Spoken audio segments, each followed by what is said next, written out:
Balete Drive. Sa wakas, nakapamasyal din tayo sa Mall of Asia. Ang ganda at ang laki, no? Oo nga.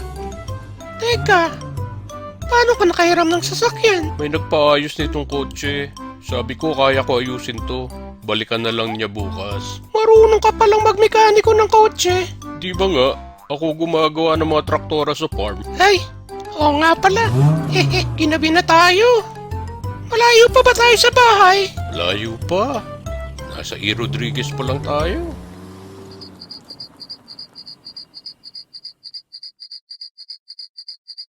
Tol, may babae. Mukhang walang masakyan. Isakay na natin. Delikado na ngayon sa kalye. 10 oras na ng gabi. Sige.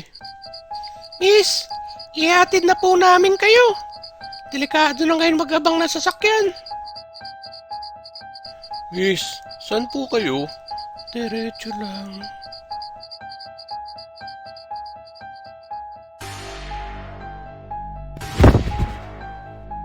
Tol, yung babae nawawala. Huh?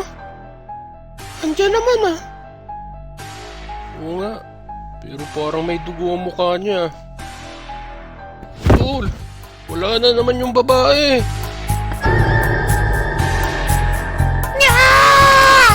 Dugo yung mukha ng babae. Te, wala kami kasalanan sa'yo. Hindi kami gumawa ng masama sa'yo. Kamuting magmaneho tong kasama mo.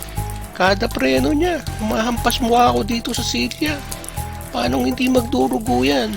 Sorry po. Diretso niya na ako sa ospital. Paano pa ako uwi nito?